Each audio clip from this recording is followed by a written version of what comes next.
제가 어릴 때 이제 어른들이 내가 뭐 20년 전에 30년 전에 이런 일이 있었다라고 하면은 또 옛날 얘기 하시나 보다라고 했는데 제가 20년 전에 대학교를 졸업하고 중국에 갔을 때 그곳은 시골의 어느 마을이었습니다.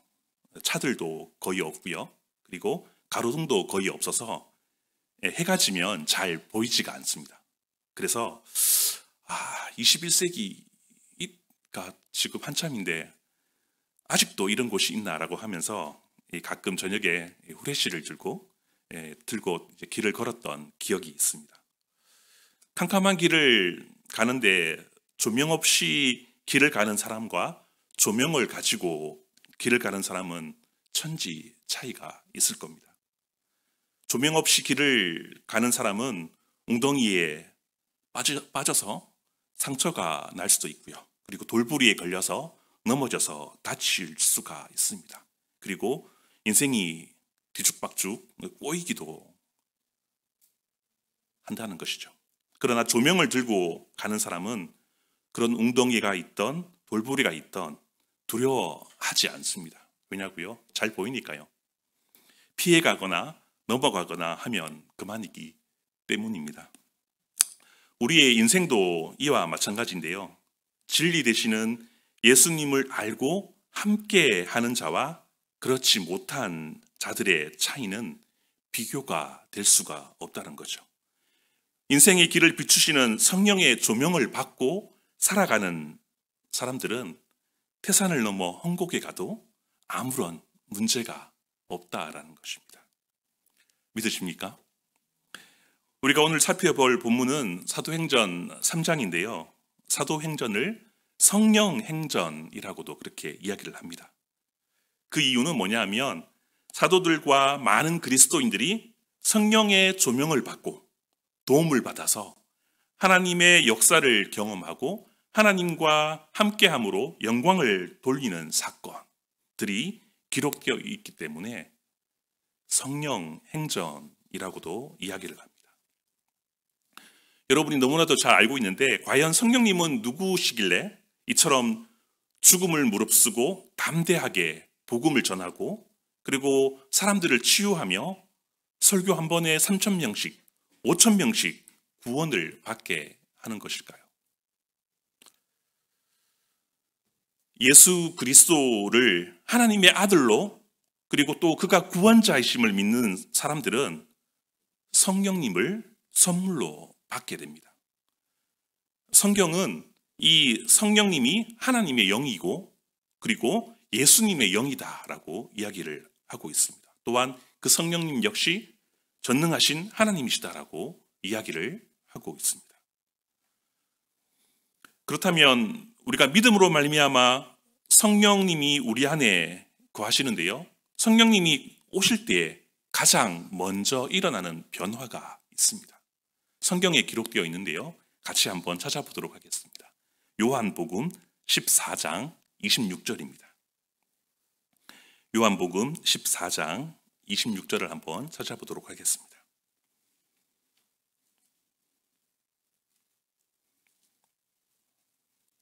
요한복음 14장 26절입니다.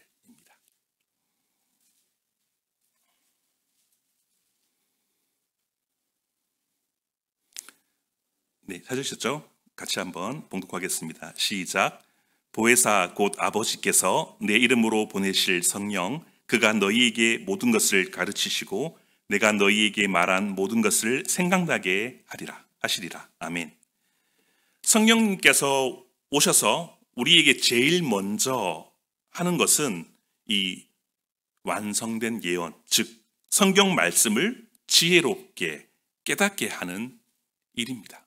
성령님이 오셔서 우리가 성경을 읽고 깨달을 수 있는 지혜를 주신다는 것이죠.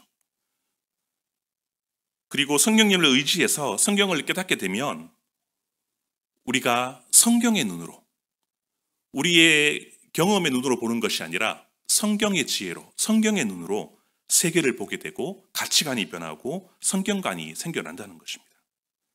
예수님의 제자들이 3년 동안 예수님을 따라다녔지만 공생의 기간에 제자들은 대부분 거의 몽땅 다 실패하고 도망을 갔습니다.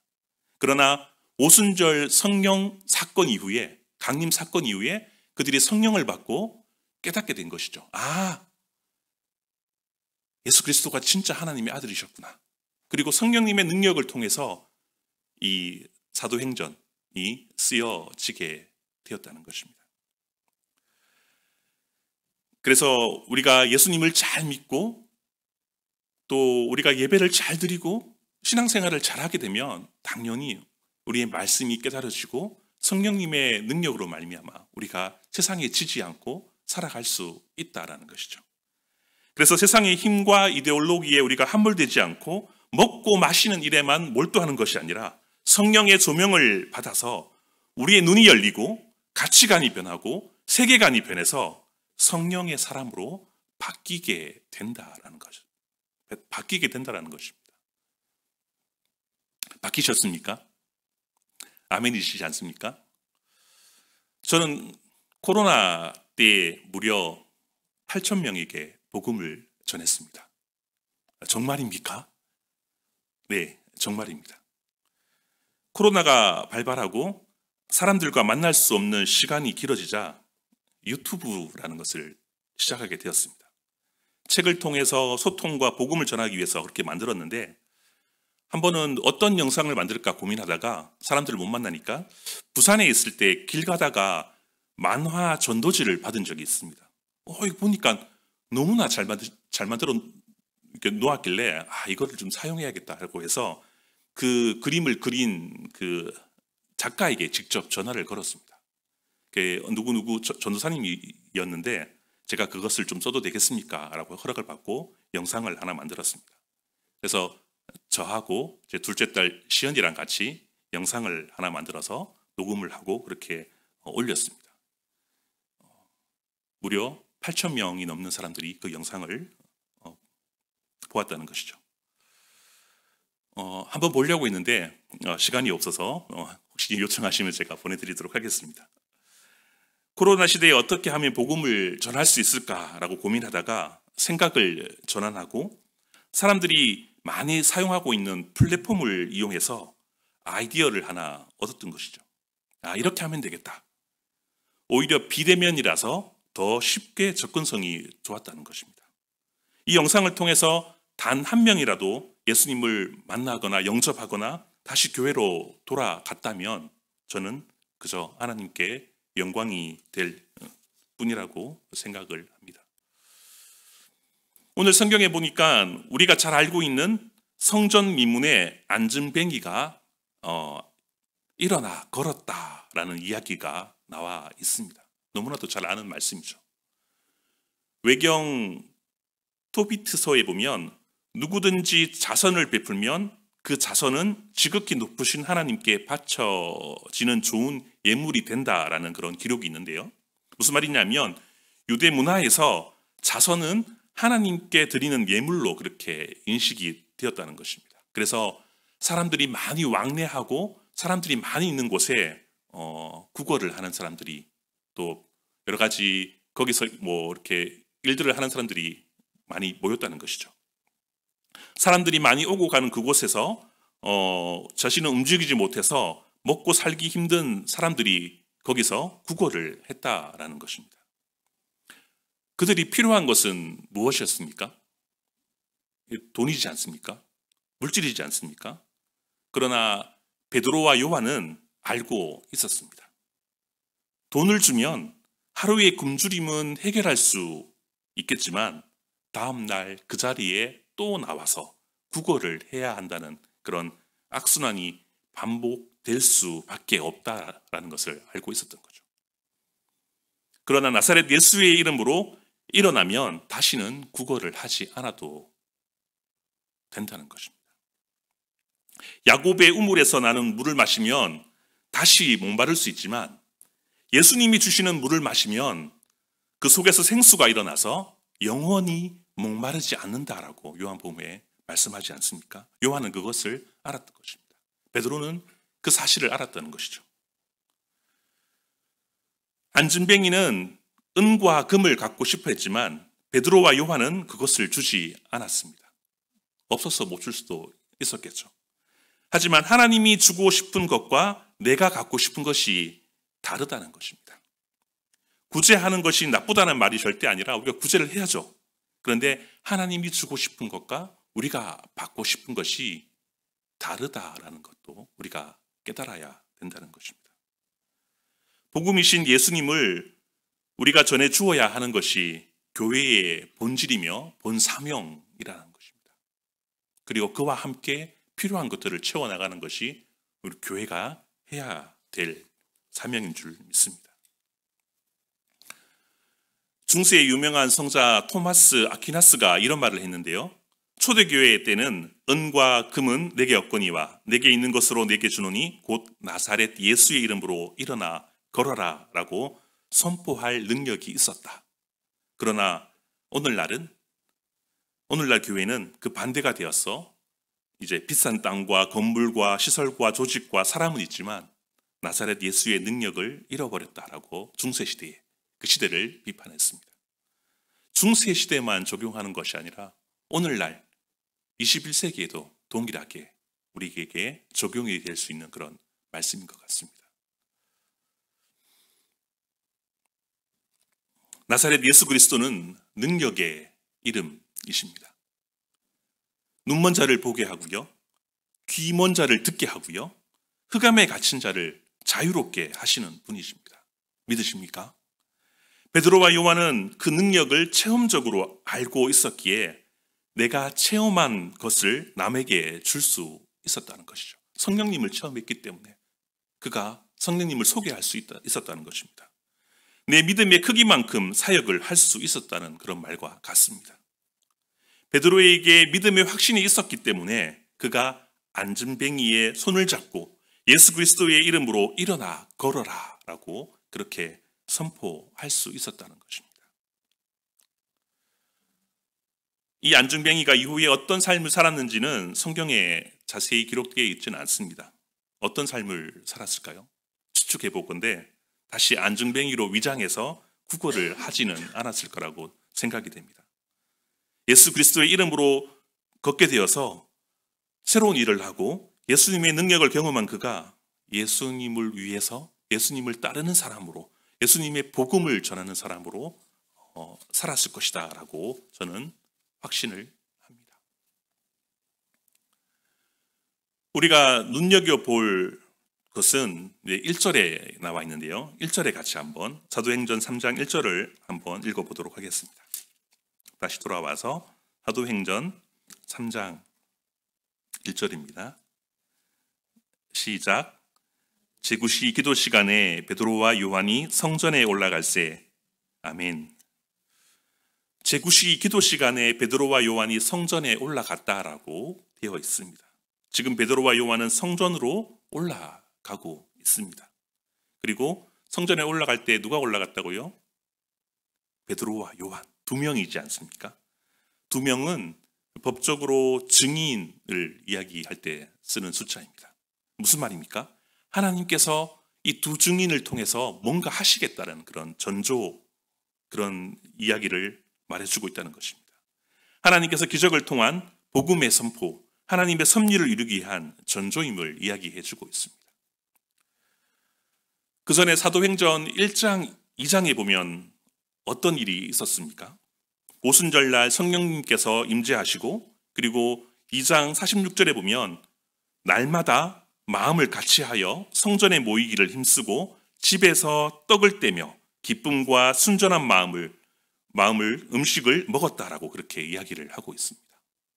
성령님을 통해서 함께 모이기를 힘쓰고 그리고 마음을 같이하고 같이 예배를 드리고 같이 떡을 떼며 하나님을 찬양하고 성령님을 모시고 그렇게 함께 지냈다는 것입니다. 성령의 역사는 언제 일어납니까? 물론 하나님께서 하실 때 일어나시겠죠. 그러나 함께 모이고 함께 예배를 드리고 함께 떡을 나누며 그리고 베드로의 설교를 통해서 성령의 역사가 일어나는데 3,000명씩 5,000명씩 구원을 받게 되었다라고 성경은 우리에게 소개를 하고 있습니다. 예수 그리스도를 영접하고 성령님을 모시고 살아가는 우리가 함께 모여서 예배를 드리고 함께 교제를 하고 떡을 나누고 함께 할 때에 성령의 역사가 일어난다는 것입니다. 성령의 역사는 말씀의 선포, 예배와 기도, 떡을 나눌 때 함께 일어나며 특히 오늘 보니까 이후에 기적이 일어나고 있습니다. 오늘날에도 강력한 성령의 역사를 기대한다면 우리가 모이기를 힘쓰고 예배하기를 힘써야 될 줄 믿습니다. 떡 나누기를 힘써야 될 줄 믿습니다. 기도하기를 힘쓸 때 하나님께서 우리에게 능력을 주셔서 담대하게 복음을 그리고 또한 그에 따른 기적이 일어나게 될 줄 믿습니다. 베드로와 요한은 초대교회의 사역 중에도 시간을 내어서 하루에 규례에 따라서 이 3번씩 성전에 올라가서 기도를 했다라고 이야기를 하고 있습니다. 성령의 충만함을 받은 베드로 역시 요한 역시 정해놓은 시간에 따라서 그가 성전에 올라가서 기도 생활을 했다는 것입니다. 성령의 충만함을 입은 요한과 베드로는 아마도 평소에 보았던 이 안전뱅이를 보았을 것입니다. 왜냐하면 안전뱅이는 성경에 보니까 오늘 보니까 40년간 태어날 때부터 40년 동안 안전뱅이로 살았다라고 그렇게 기록을 하고 있습니다. 40년간 미문에서 구걸을 하고 있었기 때문에 평소에도 가끔씩 마주치는 사람이었을 거라고 짐작이 되어집니다. 그런데 오늘은 그 안전뱅이가 다르게 보였다는 것입니다. 성령의 충만함을 받은 사람은 그 안전뱅이가 평소에 보는 사람과 다르게 보였다는 것을 우리가 기억을 해야 될 것입니다. 김춘수 님의 꽃이라는 시를 여러분 잘 알고 있고 많이들 좋아합니다. 내가 그의 이름을 불러주기 전에는 그는 다만 하나의 몸짓에 지나지 않았다. 내가 그의 이름을 불러주었을 때 그는 나에게로 와서 꽃이 되었다. 이름을 불러주기 전에는 그냥 몸짓에 불과했지만 이름을 불러주었을 때 꽃이 되었다라고 이야기를 하고 있습니다. 사실 이 꽃, 이름을 불러주지 않아도 원래는 꽃이지 않습니까? 그런데 이름을 불러주지 않았을 때는 그냥 하나의 사물일 뿐이었다는 것입니다. 40년 동안 안전뱅이가 어떤 존재인지 무심결에 지나갔을 그런 사물에 불과했던 것이죠. 성령님을 통해서 우리가 하나님의 세계가 열리고 하나님의 성경관, 가치관, 하나님이 주시는 그런 비전을 가지고 살아갈 때에 우리의 시각과 시선이 거기에 앉아있는 안전뱅이가 아니라 구원받아야 할 존재로 보여졌다는 것입니다. 그는 안전뱅이였지만 사물에 불과했다면 그냥 내가 무의식 중에 그냥 지나갔던 사람이었다면 지금은 그 사람 역시 하나님의 형상으로 하나님께서 만들어주신 하나님의 귀한 사람인 구원받아야 할 사람임을 우리가 인식하게 된다는 것입니다. 성령 충만함으로 살아가게 되면 사물로 보였던 것이 구원을 받아야 할 인격체로 보여진다라는 것입니다. 사실 이것이 사도행전의 핵심적인 메시지입니다. 우리가 무심결에 지나갔던 사람들, 내 주변에 자주 보았던 사람들, 그 사람들이 우리가 성령님을 통해서 그들 역시 자유를 누리고 구원을 받아야 할 대상으로 그리고 그들을 위해서 우리가 땅끝까지 달려가서 빚진 자로서 그리스도의 복음을 선포하고 그들 역시 하나님의 자녀로 거듭나야 할 대상임을 우리가 깨닫고 보여져야 된다는 것입니다. 그것이 아버지가 될 수 있고 어머니가 될 수 있고 자녀가 될 수 있고 친구가 될 수 있고 친지가 될 수 있고 우리 사업장의 동료가 될 수 있다는 것입니다. 그냥 내 동료, 내 아는 지인 이상으로 거듭나고 성령으로 살아가는 사람들은 그 사람이 우리의 눈에는 복음의 대상자로 구원받아야 할 대상자로 그들 역시도 자유를 누려야 할 사람으로 우리가 인식하고 보여져야 된다는 것입니다. 하루하루를 연명하기 위해서 돈을 구걸했던 안전뱅이는 성령으로 변화되고 충만한 베드로, 성령으로 변화되고 충만한 베드로와 요한을 만나서 인생의 역전이 일어나게 됩니다.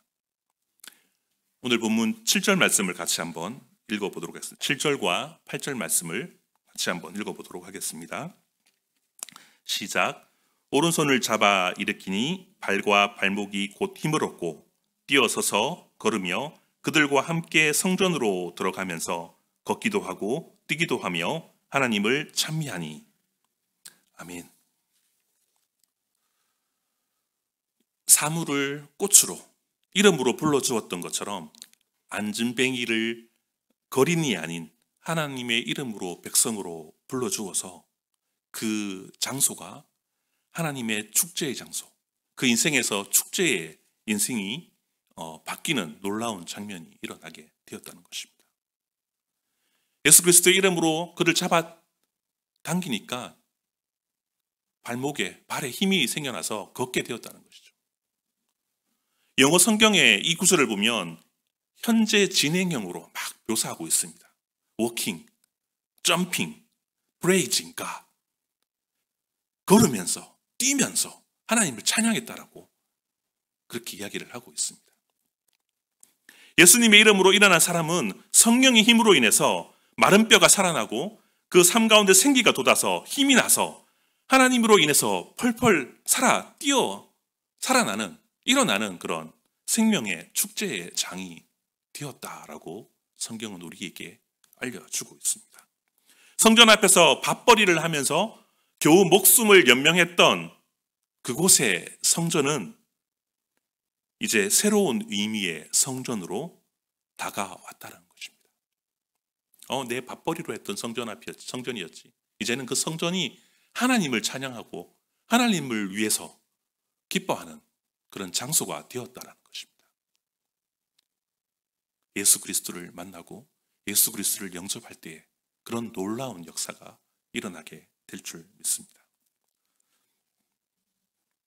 성전 앞은 구걸하는 장소가 아니라 자신을 구원하신 하나님을 온몸으로 찬양하는 곳이 되었다라고 이야기를 합니다.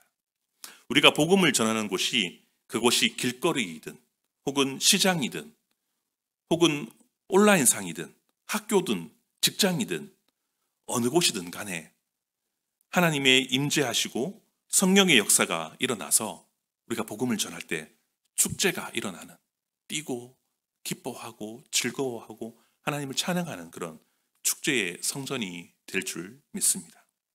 저와 여러분은 산업과 가정의 이러한 복이 넘쳐나기를 소망합니다.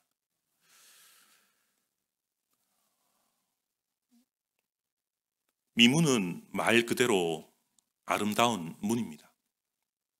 요세푸스에 의하면 이 미문은 다른 문보다 더 크게 만들었다고 합니다. 그리고 고린도식의 구릿빛 나는 그런 황동과 황금을 입히고 그리고 은과 황금을 통해서 그렇게 장식을 했다고 합니다. 말대로 화려하고 예쁜 문이죠. 웅장한 문이죠. 예쁜 문이죠. 미문이죠. 안진뱅이가 일어나서 뛰고 걷고 찬양하며 그리고 이 미문을 통해서 성전으로 들어갔습니다. 금과 은으로 만들어진 문이 아름다운 문이 될 수 있겠지만 진짜 아름다움은 뭐냐면 예수 그리스도를 통해 구원받은 자는 구원의 문을 통해서 천국으로 들어가게 될 줄 믿습니다. 진짜 아름다운 문은 구원의 문이 될 줄 믿습니다.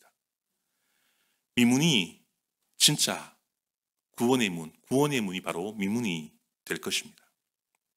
저와 여러분은 아름다운 천국의 문을 열 수 있는 방법을 알고 있습니다. 예수 그리스도를 하나님의 아들로 선포하고 그가 구원자이심을 믿고 그가 완전하신 하나님이시고 그가 완전하신 하나님의 아들이심을, 인간임을 우리가 선포하게 된다면, 또한 그것을 통해서 믿음이 들어가게 된다면 그는 가장 아름다운 미문을 보게 될 줄 믿습니다. 마지막으로, 그렇다면 오늘 우리가 제목에 있는 것처럼 우리는 무엇을 그들에게 줄 수 있습니까? 무엇을 주어야 할까요? 지나가는 사람마다 손을 잡고 잡아 당기면 되겠습니까? 제가 어떤 여성의 손을 잡고 당겼다면 오히려 성추행범으로 그렇게 몰리지는 않을까요?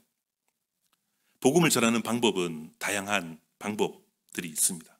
앞서 제가 유튜브를 통해서 영상을 만들었던 것처럼 그렇게도 할 수 있고요. 그리고 여러 가지 방법들이 있는데, 제가 한국에 나와서 다시 중국에 단기 선교로 들어갈 때 그 복음지로 썼던 책이 있습니다. 차마 신이 없다고 말하기 전에라는 책자인데, 그 복음 책자를 중국어로 번역해서 책자를 제가 한 1000부가량 찍어서 들어갈 때마다 몇백 부씩 쓰고 그렇게 왔습니다. 이런 방법도 있을 것이고요. 여러분은 어떤 은사가 있습니까? 제가 아는 청년 중에 서울의 명동 거리에서 버스킹을 하는 청년이 있습니다. 시간을 정해서 그때는 꼭 나가서 찬양 버스킹을 하면서 그리고 복음을 전하는 청년들이 있습니다. 시간과 물질을 내어서 용기를 내어서 그렇게 하는 것을 보면서 참 대단하다, 참 본받을 만하다 라는 생각을 해보았습니다. 많은 사람들이 이렇게 같이 하자고 하면 이런 이야기를 합니다. 할 줄 아는 게 없어. 어떻게? 같이 하면 됩니다. 동행하면 됩니다. 그리고 울산에 사역을 할 때 저희 교회의 한 집사님이 어느 기업의 회장님이셨는데 그분을 데리고 태국 선교를 갔다 왔습니다. 그곳에서 만난 교회와 그리고 거기 어린이 보호 하는 그런 보호 시설이 있는데 너무 낡아서 아무리 봐도 이거는 손을 좀 봐야 될 것 같아서 이야기를 했더니 내가 가진 거 돈밖에 없어 이러면서 거기 이렇게 보수를 하라고 그렇게 플로잉을 하고 왔던 기억이 있습니다. 저번 주에 마리아 여전도회가 차전도를 시작하면서 떡을 나누고 차를 나누는 모습을 보면서 제가 그 떡을 먹고 마음속으로 그렇게 참 전도가 잘 됐으면 좋겠다. 우리 권사님들, 집사님들 참 수고하신다 라는 생각을 같이 해보았습니다. 제가 이렇게 기쁜데 하나님께서 얼마나 더 기뻐하실까요? 잘한다, 최고다 라고 하면서 박수를 하나님께서 치실 것이라고 생각이 되어집니다. 어떻게 하면 하나님의 뜻에 맞게 우리가 성령 충만함을 받고 주신 은사대로 우리가 복음을 전할 수 있을까? 이런 고민들을 같이 해보시면 참 좋겠습니다. 이런 고민들이 즐겁지 않습니까? 이런 고민들이 정말 행복하지 않습니까? 이러한 고민과 함께 나누고 기도하고 함께 전도하며 나아갈 때에 오늘 베드로와 요한을 통해서 안진병기가 일어났던 것처럼 그런 구원의 역사가, 아름다운 미문에서 일어났던 그런 놀라운 역사가, 성전의 역사가 우리 가운데도 함께 일어날 줄 믿습니다. 베드로와 요한이 저와 여러분이 되어서 예수 그리스도의 이름을 통하여 사람을 일으켜 세우는 놀라운 역사에 동참하는 저와 여러분 되기를 소망하고요. 더욱이 우리 천상교회가 하나님께서 기뻐하시는 교회, 다시 한번 부흥하는 교회, 이곳에 선포되어지는 말씀을 통해서 많은 사람들이 다시 일어나는 교회, 그런 교회가 되기를 소망하며 이 시간 같이 한번 기도하기를 원합니다.